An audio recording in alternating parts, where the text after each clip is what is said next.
Student screen और आवाज proper है आप सभी को? प्लीज एक बार बताना। Yes sir. Yes sir. Yes sir. Okay, sir then बात करते हैं डे फंक्शन की। तो डे फंक्शन एक ऐसा फंक्शन है जो डेट में से, एक कंप्लीट डेट में से सिंगल एक डे निकाल कर लाता है कि वो एक तारीख है या 2 तारीख है, या उस डेट में, उस कंप्लीट डेट में कौन सी डेट चल रही है, तो उसमें से आप उसको पिक करना चाहते हो। तो equals today bracket start, इस सेल को सिलेक्ट किया, ब्रैकेट क्लोज एंड एंटर। तो अब यहां पर आपको दिखा रहा है कि इस डेट कंप्लीट के अंदर ओनली 15th डेट है। तो अगर इस कंप्लीट डेट में से मंथ को अलग करना है तो आप मंथ अप्लाई करो, इस सेल को सिलेक्ट करके ब्रैकेट क्लोज करो, एंटर करो, तो सिर्फ मंथ अलग हो जाएगा। ईयर को अप्लाई करना है तो equals two year bracket start और इस सेल को सिलेक्ट करो, ब्रैकेट क्लोज, तो ईयर को अलग कर देगा। तो इस तरीके से आप तीनों चीजों को अगर अलग अलग सेल में निकालना चाहते हो तो आप डेट, मंथ और ईयर फंक्शन का यूज करोगे। अभी जैसे ये तीनों सेल्स के अंदर आपने डेटा सेलेक्ट कर लिया, अगर इसको नीचे की तरफ मैं ड्रैग करता हूँ तो इसके नीचे जो डेट होगी वो सभी का सेपरेट कर देगा। तो इसमें जैसे 8 जून था तो 8/6 और 2021 यहाँ पर इसने कर दिया। तो ये तीनों फंक्शन कुछ इस तरीके से काम करते हैं।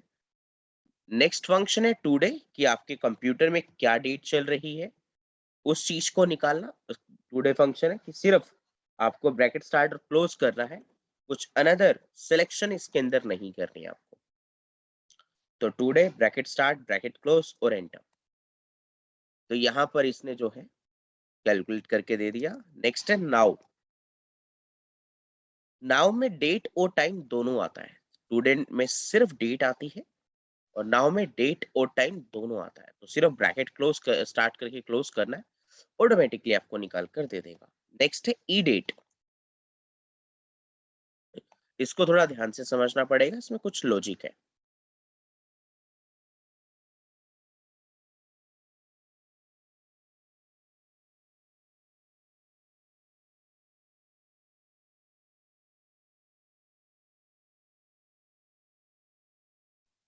यस, तो ई डेट क्या होता है? ई डेट की फुल फॉर्म है एक्सटेंड ऑफ डेट।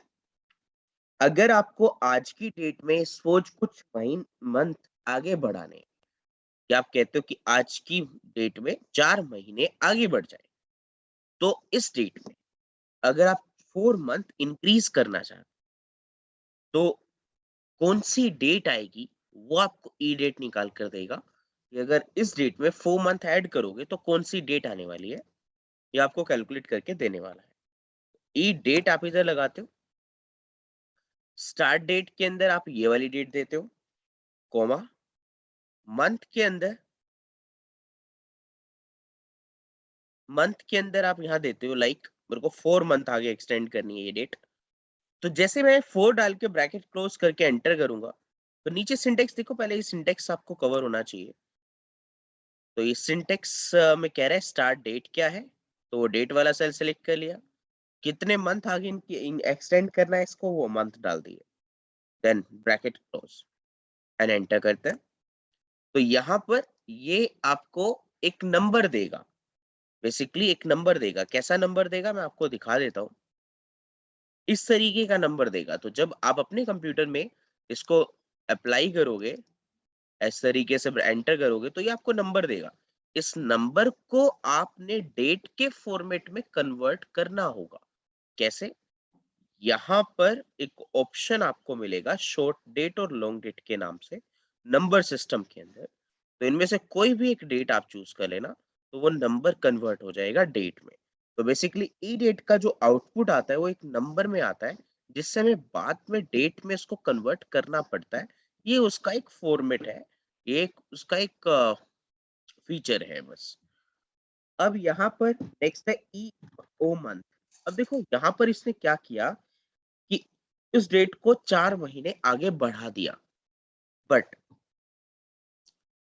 उसने कौन सी डेट दी? 15 तारीख ही दी। जैसे कि इस डेट को मैंने 4 महीने एक्सटेंड किया था, तो 15 जनवरी में 4 महीने डाले तो 15 मई हो गया यहाँ पर। तो अब इसी से रिलेटेड एक और फंक्शन आता है ईओ मंथ के नाम से। एंड ऑफ मंथ इसकी फुल फॉर्म होती है, end of month equals to EO month, यहाँ पर अप्लाई करते हैं। स्टार्ट डेट रहेगी आपकी ये वाली, और मंथ मेरे को इस डेट में 4 महीने आगे एक्सटेंड करनी है, ये वाली डेट। बट इसका यूज उससे क्या डिफरेंस है, ये फंक्शन उस मंथ की लास्ट डेट निकाल कर देगा। ये फंक्शन उस मंथ की, जो 4th मंथ होगा, उस मंथ की लास्ट डेट निकाल कर देगा। तो यहाँ ईओ मंथ के अंदर ब्रैकेट स्टार्ट करते हो, एक सेल को सेलेक्ट किया, कोमा डाला, 4 मतलब 4 महीने आपने उस डेट को आगे बढ़ाना है, बट जो 4th मंथ होगा उस मंथ की लास्ट डेट आपको निकाल कर देने वाला। तो ब्रैकेट क्लोज करके एंटर किया तो आपको यहाँ पर दिखा रहा है कि 31 मई है, और वहां पर जैसे आपको दिखा रहा था कि 15 मई में है। तो यहाँ पर एग्जैक्ट डेट ही निकालने वाला है, और यहाँ पर उस मंथ की लास्ट डेट निकालेगा, जो 4th मंथ आपने डाला है उस मंथ की लास्ट डेट 30 तारीख होगी, 30 तारीख 31 होगी तो 31 तारीख। तो इस तरीके से ईओ मंथ मतलब एंड ऑफ मंथ फंक्शन का आप यूज इस पर कर सकते हैं। समझ में आया स्टूडेंट? यहाँ तक आप सभी को यस और no please tell me. Yes, sir. Yes, sir. Next function is workday. Workday basically एक ऐसा फंक्शन है जिस फंक्शन के थ्रू आप वर्किंग डे कैलकुलेट कर सकते हो। कैसा वर्किंग डे? लाइक आपने इक्वल्स टू वर्किंग डे यहाँ पर फाइंड किया। इसमें आप जैसे आज की डेट सेलेक्ट करते हो, तो आप इससे पूछते हो कि अगर आज की डेट में 5 डे ऐड करेंगे, अगर हम आज की डेट में 5 दिन ऐड करते हैं, तो कौन सी डेट आने वाली है? अगर मैं आज की डेट में 5 डे ऐड करूं, तो कौन सी डेट आने वाली है? बट मेक श्योर कि आपको पता होना चाहिए कि वो सैटरडे संडे को इसके अंदर इंक्लूड नहीं करता। तो जैसे मैं आज की डेट डालूंगा और आज की डेट में 5 दिन ऐड करूंगा, तो बीच में सैटरडे संडे अगर आ रहा होगा तो उसको काउंटिंग में नहीं रखेगा। मतलब कि उसको छोड़ के बाद उसके आगे के 5 दिन काउंट करेगा। एक एग्जांपल दिखाता हूं मैं आप लोगों को, जैसे कि सपोज मैंने आज की डेट सेलेक्ट की और आज सैटरडे है, तो वो सैटरडे संडे को काउंट, वीकेंड को काउंट नहीं करता। वो वीकेंड को छोड़ के बाकी 5 दिन काउंट करेगा। जब बीच में आ रहे हैं, आगे आ रहे हैं, पीछे आ रहे हैं, कहीं पर भी आ रहे हैं, बट वो सैटरडे संडे को काउंट नहीं करता। अब सपोज आज 14th होती, आज 14th होती और फ्राइडे होता, तो 14th को अगर मैं ये फंक्शन अप्लाई करता, तो उसमें क्या होता है कि सैटरडे संडे अगर बीच में कहीं पे भी आता, उसे स्किप कर देता। उसके आगे के फिर 5 दिन काउंट करता। तो जैसे कि अभी मैंने इस डेट को सेलेक्ट किया, आज की डेट को सेलेक्ट किया, और यहाँ कॉमा डाल के 5 डेज दिए, ब्रैकेट क्लोज किया एंड एंटर किया। तो आज जैसे कि 15 तारीख है, 15 और 16 को तो सैटरडे संडे है, तो मतलब 21 तारीख यहाँ पर आनी चाहिए। तो एंटर करता हूँ, तो यहाँ पर देखो 21 तारीख आपको दिखा रहा है, क्योंकि सैटरडे संडे को काउंट नहीं करता। तो वो मंडे से काउंटिंग स्टार्ट करेगा और नेक्स्ट 5 डेज जो भी होंगे वहां तक लेके जाएगा। स्टूडेंट, ये फंक्शन समझ में आप सभी को यस और no? Yes, sir. Yes, sir. Next है नेट वर्क डेज। एक ऐसा फंक्शन, नेट वर्क डेज एक ऐसा फंक्शन जो 2 डेट के बीच में वर्किंग डे को कैलकुलेट करता है कि 2 डेट के बीच के वर्किंग डे कितने हैं। तो सैटरडे संडे को ये भी काउंट नहीं करेगा। अगर बीच में सैटरडे संडे आ रहा होगा तो उसको हटा देगा, मींस काउंटिंग नहीं करेगा। तो याद रखना कि अगर 2 डेट आपने सेलेक्ट किए हैं, उन दोनों डेट के बीच के वर्किंग डे कितने हैं, ये आपको अगर कैलकुलेट करना है, तो आप नेटवर्क डेज का यूज करते हो, तो आपको ये नंबर ऑफ डेज निकाल कर देता है, बट उसमें सैटरडे संडे एड ऑन नहीं होता।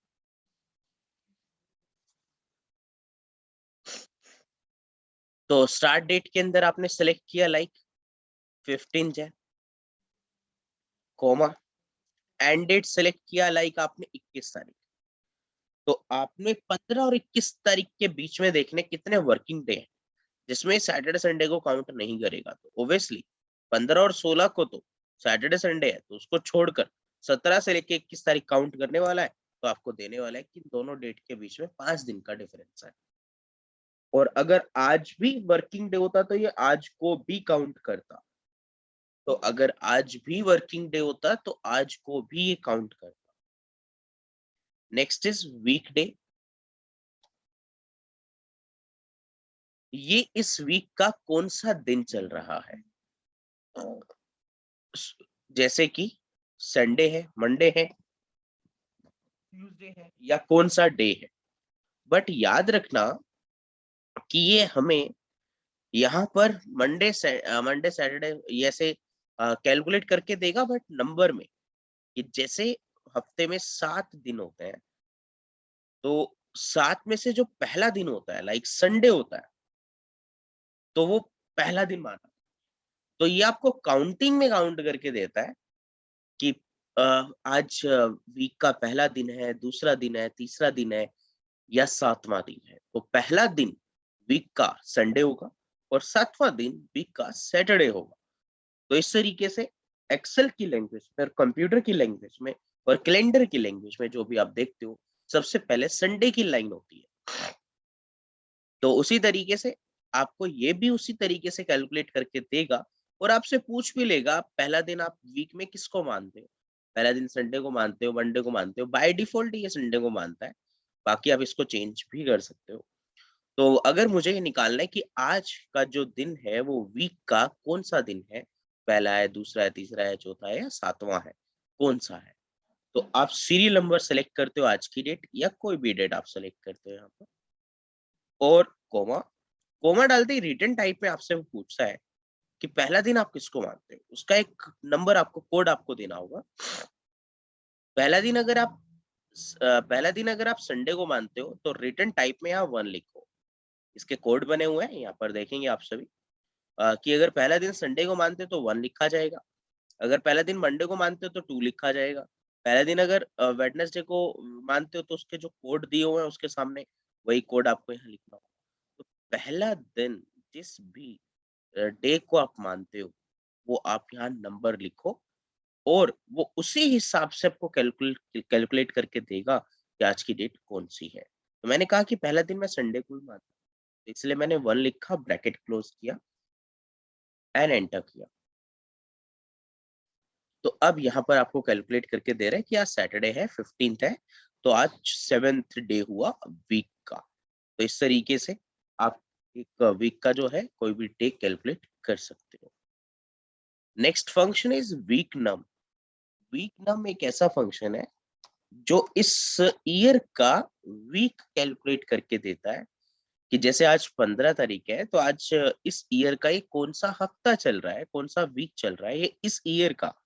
तो स्टार्टिंग से आपको काउंट करके देगा ये इस ईयर का कौन सा वीक है। तो आपने कोई भी डेट सेलेक्ट की, कोमा, और आप पहला दिन किसको मानते हो वो कोड यहाँ पर दो। मैंने कहा पहला दिन संडे को मानते हैं, देन ब्रैकेट क्लोज करके एंटर किया। तो आपको कैलकुलेट करके दे रहा है कि ये इस वीक का 3rd वीक चल रहा है,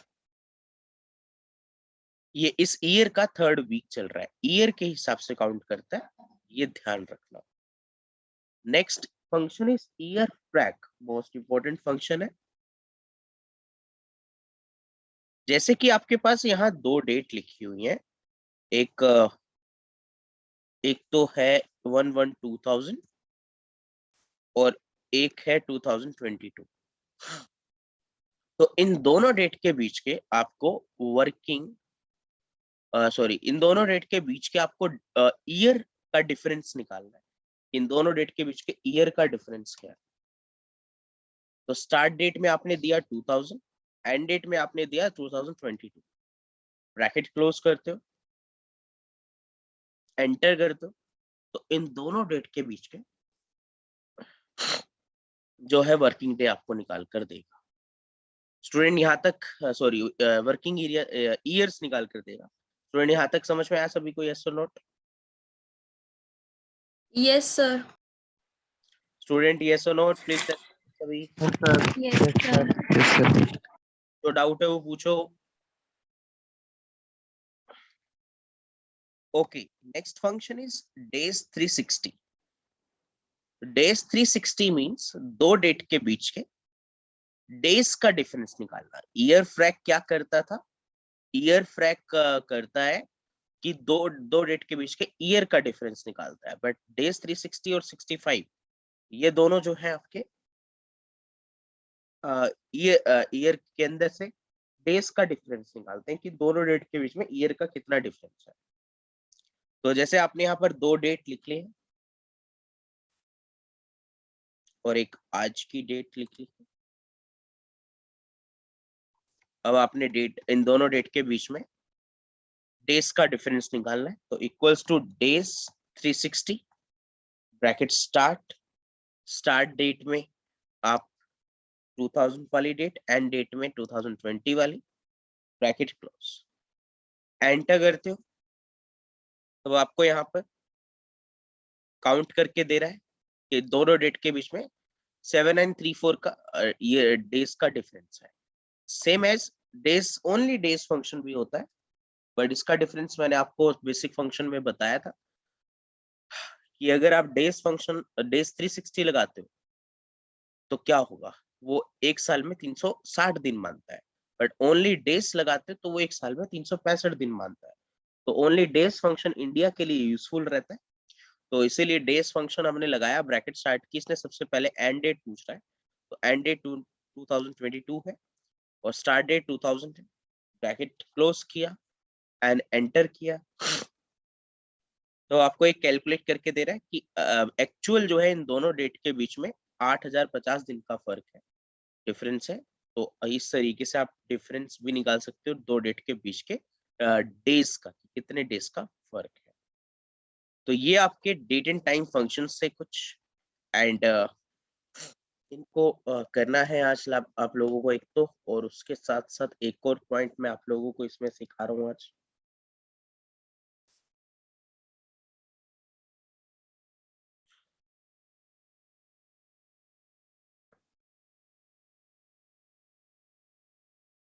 नेक्स्ट पॉइंट इज